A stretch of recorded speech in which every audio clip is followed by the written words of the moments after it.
ஓசியில உணர்ந்து போடுறான். அப்புறம் திருடிட்டீங்கன்னா இந்த மாதிரி தான் பறக்கா வெட்டி மாதிரி அலைஞ்சிட்டு இருந்தா இப்படிதான் போய் சேர வேண்டிதான். ஏன் சொல்லிட்டு எதுக்காக இவ்வளவு கோவப்படுறீங்க? பாவம் 4 முடி அதுவே உயிருக்கு போராடிட்டு கிடக்கு. நெத்திலி குடும்ப திருடி எடுத்துட்டு போய் திங்க தெரியுதே. நெத்திலி எது பள்ளி எதுன்னு கூடவா தெரியல இவளுக்கு? குழம்பு வச்சு திங்கதான் லாக்கி இல்ல. மீன் எது பள்ளி எதுன்னு கூடவா தெரியாம தெரிஞ்சுக்கிட்டு கிடப்பா இவ. இதை 2 பக்கம் ரோச்சு வேற கேக்குது. ரோச்சு மேக்கப்புக்கு வேணும் குறைச்சல் இல்ல. நல்ல மூஞ்சி மாதிரி 4 முடி மட்டும் விட்டுக்க தருது. பொம்பளையாயிவ. இங்க சிரிச்சுக்கிட்டே ஆடி அசைஞ்சு போகாதீங்கடி, சீக்கிரமா போங்க. இது போய் சேர்ந்துற போது எனக்கு ஒரு பயமா இருக்கு. பக்கு பக்குன்னு இருக்கு. நல்லவேளை இந்த 4 முடி தின்னு முடிச்சுட்டு இந்த பக்கமா வந்துச்சு. வீட்லயே படுத்து அப்படி தூங்கி இருந்தேன்னா ஒரேடியா போய் சேர்ந்துருக்கும். காலங்கத்தால மாலை எடுத்துட்டு போய் போறதுக்கு நமக்கு கரெக்டா இருந்திருக்கும். செத்து போறப்ப கூட பார்த்து 4 பார்த்து செத்து போனோம் போல. மாலை வாங்கறதுக்கு ரொம்ப கஷ்டமா இருக்கு. வெள்ளிக்கிழமை எல்லாம் செத்து போனாங்கன்னு வச்சுக்கோங்களேன். மாலை ரேட்டு எங்கேயோ போகுது. பூ என்ன விலை வைக்கிறீங்க? ஆசைப்பட்டு ஒரு மல்லிப்பூ வாங்கி வைக்க முடியல. கேட்டா 80 ரூபாங்க. ஒரு மலை 80 ரூபாங்க. எங்க போய் வாங்குறது?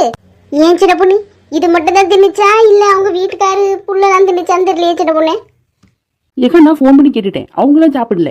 4 முடி மட்டும்தான் குடும்பத்துக்கிட்ட இருந்தே ஒளிச்சு வச்சு சாப்பிட்டு இருக்கு. ஏம்மா என்ன பொம்பளைமா இவ? குடும்பத்துக்கு இருந்தே ஒளிச்சு வச்சு தின்னு இருக்கு.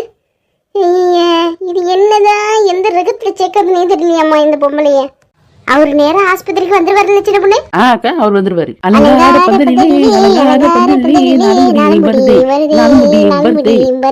அடி பாவிகளா, இவ சாகிறதுக்கு முன்னாடி அந்த பாட்டுலாம் பாடுறாளுங்களே. எம்மாடி அம்மா, இவ உயிரை காப்பாத்தணும்டி. என்னடி பண்றீங்க நீங்க? ஆஸ்பத்திரிக்கு தானமா போறீங்க? ஆஸ்பத்திரிக்கு போக வேண்டிய தேவை இருக்காது போல. நேரம் துடுக்கட்டு கூட்ட வேண்டியதான். சின்ன பொண்ணு விளையாடுற விஷயம் சின்ன பொண்ணு. இது சீக்கிரம் போ சின்ன பொண்ணு. அவனுக்கு அப்பயும் ஒரு தள்ளிடுச்சு. வந்துட்டோங்க.